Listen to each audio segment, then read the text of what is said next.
So hello beautiful people, how you all doing? I know it's been a while since I've made a video last time, and with this being a quote-unquote technology slash operating system oriented channel, I figured it's time we give Windows another shot. Since it's another pretty powerful operating system, a lot of you might be kind of angry and maybe even pissed at me for actually switching back to Windows. To be frank, it doesn't matter what operating system you use. It doesn't matter what software you use. As long as it benefits you and you're able to use it as a power user, that's fine with me. Use it however you want. I don't care. And you shouldn't care either. So if you're a Linux elitist and are toxic to the Windows community because someone's using Windows, okay, you do you. But if you are having such a problem with someone using a different OS than you should really rethink your life choices, man. You really should. It's not okay to be like this. Anyway, today's topic is showing you how you can actually improve performance under Windows 10 and finally make it into a really fast and relatively stable operating system with a few tweaks that everyone can do. This video will be split into two parts. The first part being the simple tweaks everyone can do. I should mention I'm running Windows 10 Pro. Really simple way of checking this is by going to the control panel. Just type in control panel and open it up, and you should see system. Click on system. It will bring up this thing. Unfortunately, that said, you can see I'm using Windows 10 Pro 21H1, installed almost a month ago, actually more than a month ago. And yeah, and the OS build is over here, so you can check, make sure it matches with your system. Here are my system specs: 8 gigs of RAM, quad-core CPU and such, the basic stuff, you know. 64-bit operating system on a 64-bit processor. The reason why I'm mentioning all of these things is pretty important because I'm going to bring up my notes here, and this is important to mention before we do anything. A lot of people will be contributing system performance to the amount of RAM being used on their system. That is actually kind of true, but only partly, because RAM can only do so much. But it does improve system usability, because if you have more RAM, you can actually do more stuff with your system. That makes sense, that it's logical. However, I wouldn't directly contribute to RAM improving system performance, because there's a lot more under the hood that a lot of people don't talk about, which this video will try and, you know, kind of tackle, at least on a bit of a more of a surface level. If you wanna go even deeper, we can try removing certain components from Windows. However, seeing as it's no longer worth removing anymore, why bother? So, I should mention that with the more RAM you have available in your system, the more RAM it's going to use out of the box. The reason is pretty simple. Windows 10 does things a bit more differently now compared to any other version of Windows before, and Windows 11 will most likely do the same. It's because Windows is trying to put more processes and tools into RAM or memory in order to make them appear as they're launching quicker and faster. So if you looked at the Windows 11 specs, not sure if they changed, but they do recommend at least 8 gigs of RAM in your system, since Windows 11 apparently is using more than 4 of it. And a lot of people are complaining and are screaming and like, why is it using that much RAM? It really shouldn't be using that much. Well, there's a reason for it. Windows 10 kind of does the same thing, because it doesn't really need to use that much RAM for any reason other than it having to preload it for you. That's the entire reason. So the reason why Windows 10 actually feels sometimes snappier on your hard drive than Windows 7 did is pretty simple. It's just putting things into memory for you, because it's faster to get tools and applications from memory than it is from getting them from a hard drive, because it has to go from a hard drive into your system memory and then provide you with the application. With Windows putting things into memory ahead of time, you don't have to access your hard drive for the data. You can just access it from memory right away. Therefore, I cannot do that thing with my fingers, unfortunately. It's a lot snappier, it's faster. At least it feels faster. However, it's at the cost of your system's resources, and that's not what I find amusing. So, what I claim to answer is that with more RAM, Windows will try and use more of it to cache a lot of the things. However, there are a lot of things you can do to give yourself more performance. So bear that in mind as we go forward. The more RAM you have, the more will be utilized. So in my case, having 1.8 gigs of RAM being used does not equal for you the same thing. For example, here's a screenshot I took this morning. Around 1.8 gigs after all the tweaking. Around 1.8 gigs being used. In terms of CPU utilization, 111 processes. This was after letting it chill for a while. And disk utilization at around 2 to 3 milliseconds, which is pretty good for a freaking hard drive of all things. I'm aware that SSDs are much faster, that they go into the nanoseconds. So if you can, still spring for an SSD. However, it's not necessary. But with Windows 11, it will be a necessity. Because hard drives are actually kind of on the verge of dying, but they're still being utilized. So it depends on your use case mostly.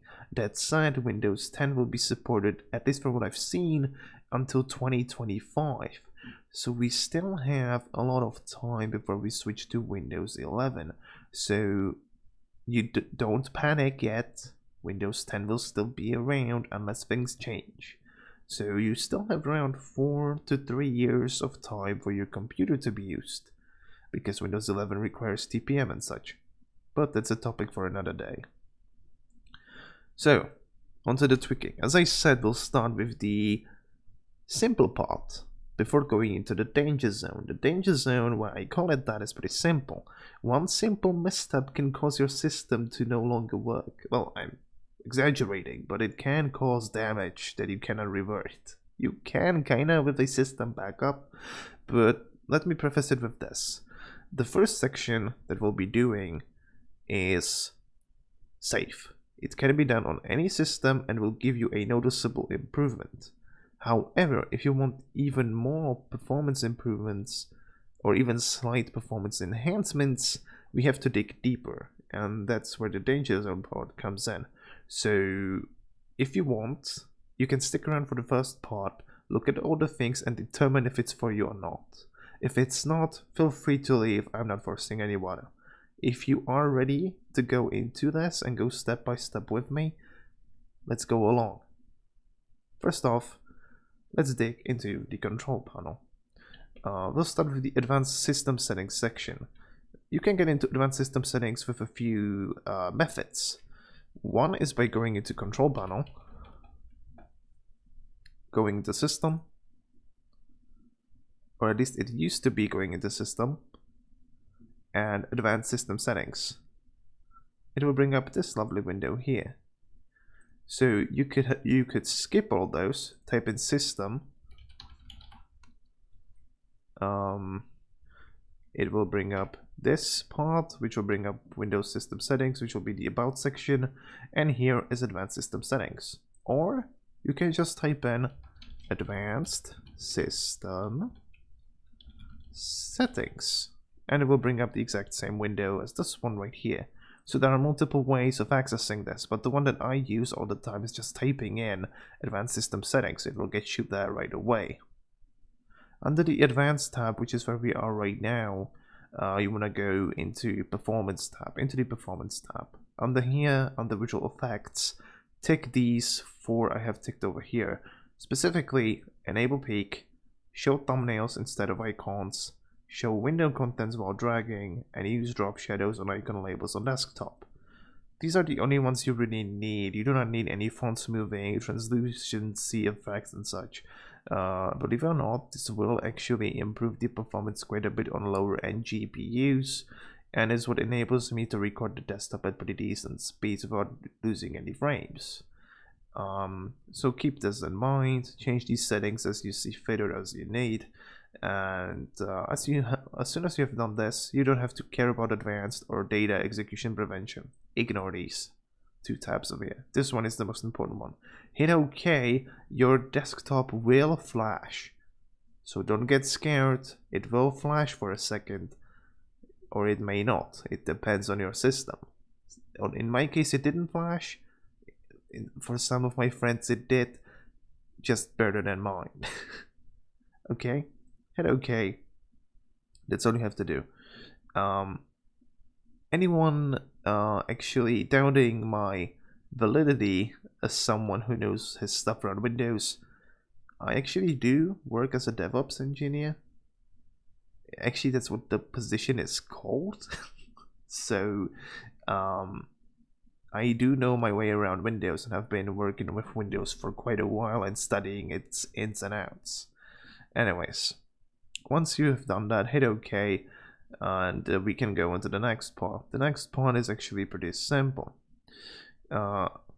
Here we're still on the advanced. However, go into settings and recovery and click settings. Startup and recovery, sorry, and click settings.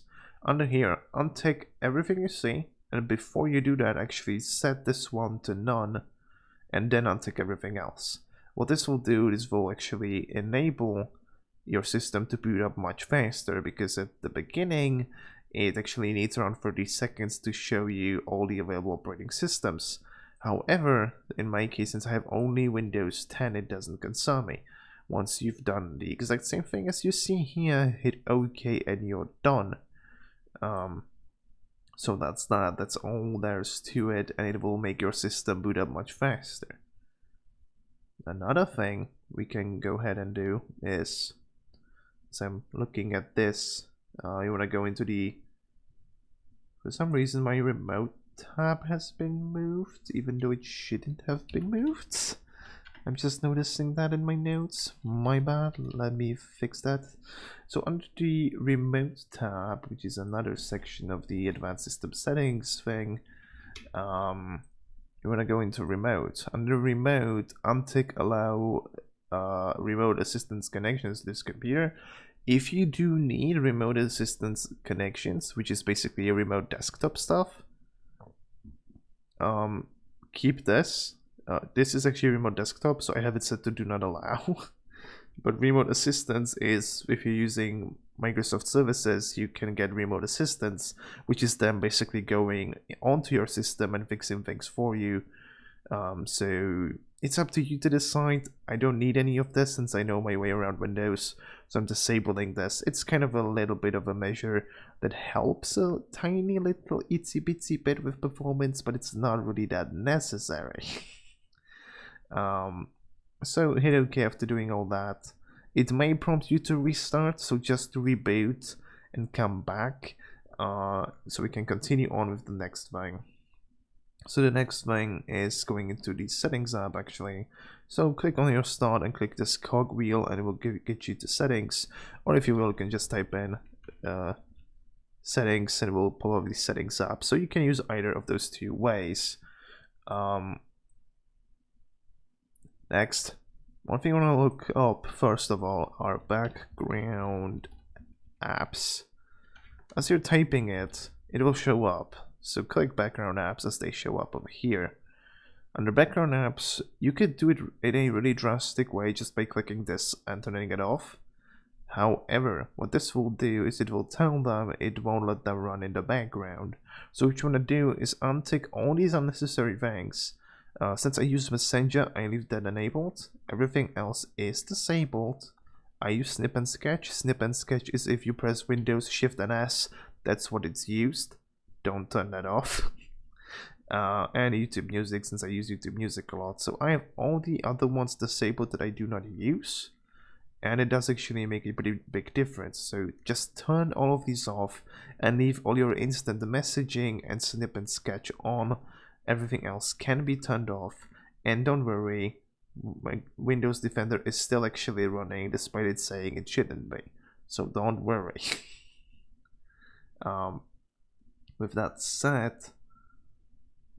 next thing we need to look for is you can click over here to find a setting, or just click home and type in animations in Windows. It should show up with show animations in Windows.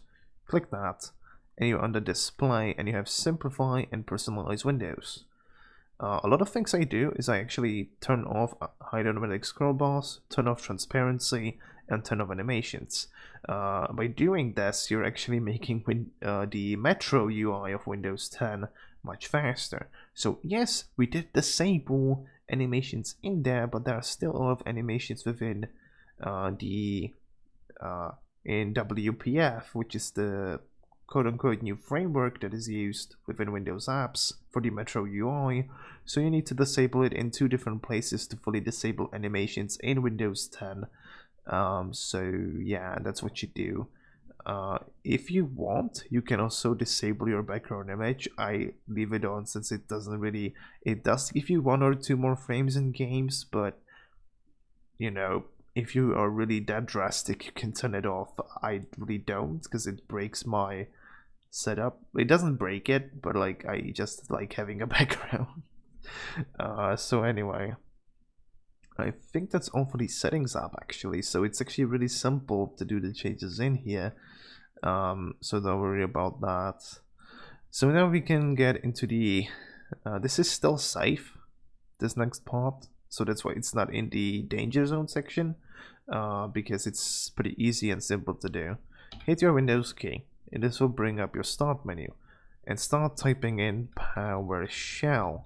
What this will bring up is Windows PowerShell itself. If it brings up such results from the web, don't click it, just click Windows PowerShell over here, but make sure you click the Run as Administrator option. So click that. It will bring up the Windows security stuff or user authentication stuff, or UAC. Not sure how it's called now in Windows 10 or 11, but it's still the same thing. You want to hit yes to let it allow. And this is most likely the window you'll see. It's a command prompt. Don't get scared. I'll get you through this, don't worry.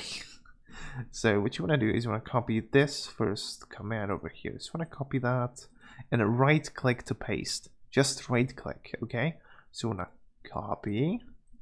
Let me show you this. Copy, right click, it will paste. Hit enter. What this will do, this will show you all the information related to memory management. Now, normally you have a bunch of these things disabled, like application prefetching and such. Some of these a lot of these will be enabled. So what you want to do is, since this relates to memory management, what you want to do is you want to disable pre-launch, which is this command right here.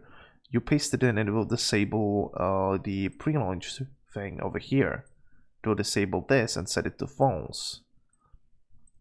What pre-launch does is it basically looks at your most used apps, and the next time you start up your computer, it will put them ahead of time in memory, therefore making them faster to load. Or the more you've been using a certain app while you're using it, is something you may have noticed, the more you're using an app over time, the faster it's launching, because it's still being kept in memory. We do not want that. We want to reduce it. We do not want to increase it, so we're disabling it. Another thing you can try and type in is this thing, launch prefetching. That's pretty much the same thing, but on different basis. This is prefetching applications that like are needed to launch, or needed at launch, or when you're launching some applications, it's using prefetching to make it faster to load. So it's basically the same thing as this one, but it's just a different thing, and it does the things a bit differently in regards to memory management, and it's managing itself a bit differently. Another thing you want to enable, and it's not mentioned anywhere, is memory compression. For some reason, memory compression is right now off, even though it should be on. Not sure why it's off. Okay, it didn't let me copy this yet. Why? So after you enable memory management and you decide to run Get-MMagent, okay, there we go, it updated. So that's how it's supposed to be, but for some reason it just didn't work properly. Maybe it was loading it in, they didn't do it properly. This should error out because it's not a feature that's available for Windows 10 Pro, because it's a Windows Server only thing. So it should not let you in. If it does, you might have a different version of Windows, but yeah, that's pretty much what you should expect. So this is how it's supposed to look, not like this. That's why I was a bit confused, because some of the things should have been enabled, like memory compression and such. So that's why I was a bit confused. So this is how it's supposed to look. You want to disable application pre-launch and have memory compression on. By doing all of this, you have it enabled and you can just close this. In case it doesn't remain through your startup, just open up PowerShell, type this in, and it should work. However, it should be enabled by default. So if it isn't, look into how to make it set it up automatically for you. So yeah, after all of that, this is all the safe things you can do before we get into the danger zone, as I like to call it. There isn't a lot to this, but it is a lot more complex and technical. So if you are not up for this, you can just leave if you feel like it. And again, this is like the first part being done.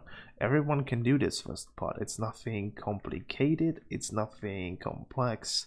Everyone can do this. And you won't break anything, because this has a potential of breaking stuff if you're not careful.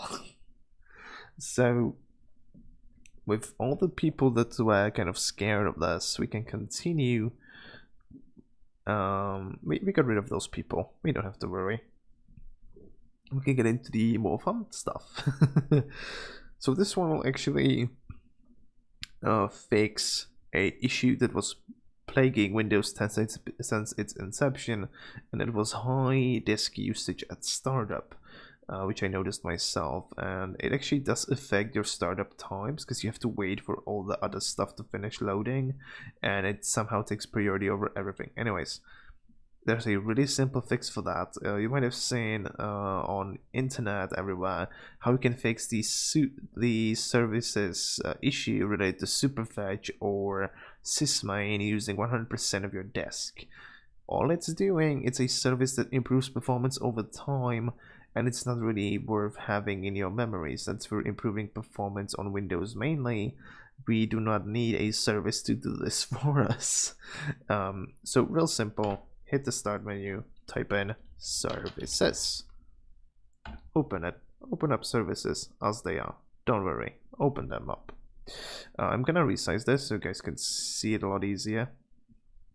And one thing I want to look for is Superfetch. If Superfetch isn't being found, you are on a newer version of Windows after all. Superfetch was the original name for this service. Nowadays, you'll be able to find it under a different name, more like sysmain, which is right over there selected. It is enabled for some reason, even though it should be disabled. Not sure why it's running. But I didn't see it at startup, so that's the main thing. So it enables itself automatically after some time, I guess.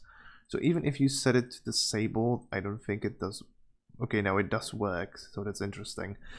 One method of making this stick is actually launching services as administrator. So services, run it as administrator. And after you've done that, you wanna type in sysmain again, open this up. Let's set it to automatic, apply it, and let's set it to disabled and apply it again.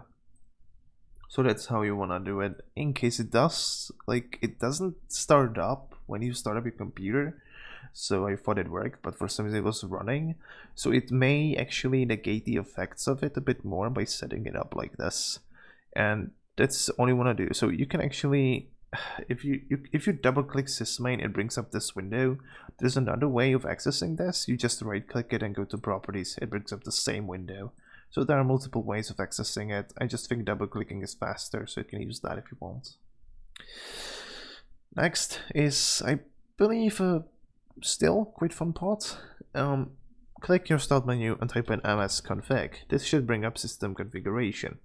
Open it up. Again, you can open it up as administrator if you want. Here it doesn't matter, you just want to click this. In your case, it will say normal startup. In my case, it says selective startup because I have some services disabled. Go to boot, you should see nothing in here. That's fine. Go to services, that's where you want to go. Here, tick hide all Microsoft services. Hide them all. And here, you want to go through these. Even Google them if you're not sure, but go through these and disable them if you do not need them. For example, Easy Anti-Cheat, I have that enabled for some games. All these other ones I don't actually need, and I haven't noticed any issues. In case some apps refuse to run after you've disabled their service, for example, if you disable the Steam client service, it will refuse Steam from launching. I haven't tried Rockstar Game Launcher yet, so this might actually prevent from launching. Same for Origin. So you may want to look for these. And if it does end up causing problems, for example, for the Epic Games Launcher, it didn't do anything wrong with it, at least from what I saw. So again, you just want to tinker around with these and disable them as you see fit. I may or may not enable them later on if I need them, but if you do not need them and you're sure you won't be using them for a while, just go in here, untick them, hit apply, it will change, and you can hit OK. That's it. Once you hit OK, it will ask you to reboot. You actually want to reboot if you want to, but it's not necessary as of yet because we'll be doing quite a few more tweaks, which is in the last section. The last section is actually, you know, the ones that actually do make a bit of a difference, at least in my case they did. So what you want to do is hit the start menu again. As you can see, we're using the start menu a lot. And you can do this in a lot of ways. For example, you can type in registry, it will show up registry editor. You can type in registry editor, or as I like to type it in, regedit. Regedit brings up the exact same thing. As you can see, it's related to regedit.msc. So even regedit.msc will bring up the same thing. So you hit enter. It will ask to be run as administrator. That's fine. And what you want to do is you want to trust me on this one. What you want to do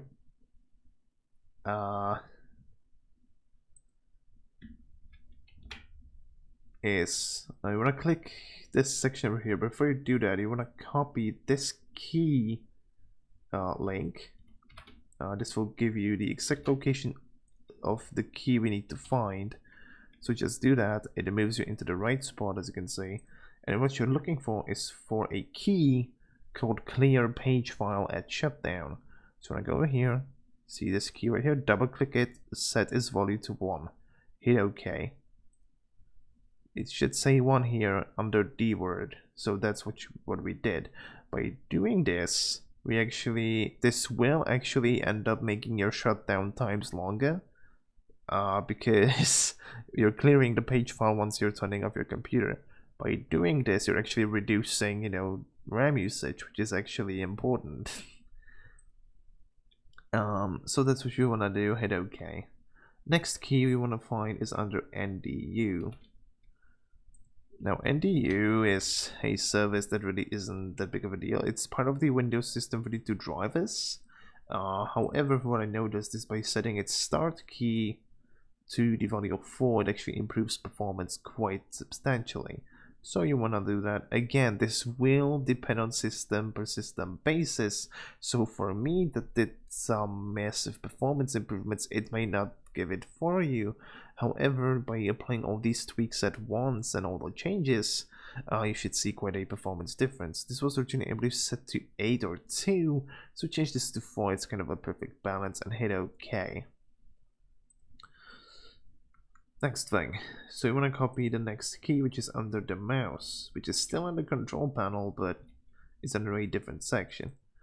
So go to mouse, and what you're looking for is a key called mouse hover time, which is over here. For some reason it didn't keep it applied. Interesting. Mouse hover time is supposed to be set at 10. Not sure why it didn't stick. Anyway, so set it to 10,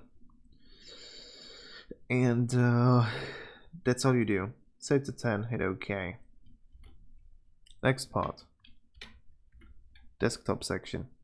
What we're looking for is menu show delay, so look for that key, which is over here, menu show delay, and this one stayed applied, which is weird. So set it to 10 if it wasn't already, and you're pretty much done. And under, I don't know why I have it twice, so that's pretty much it. That's all the tweaks that there are for Windows 10. All you have to do now is reboot your machine, and that's pretty much all there's to it. So there's also the option of enabling ultimate performance mode, which I actually have it in high performance right now instead of ultimate performance, which is interesting. Don't know why it switched. Oh right, I got a Windows update, that's why it switched. So switch it to ultimate performance. If you do not have that option, you can always Google how to enable it. However, if you're stuck and do not know how to enable it, just let me know down there in the comment section below. And yeah, that's pretty much it. That's all the tweaks and all the things related to Windows 10. It was quite a long video with no edits because, you know, trying to keep this as pure as possible. And with that, I want to thank all of you for joining me today. Make sure to leave a like, subscribe, and I hope to see all of you beautiful people next time.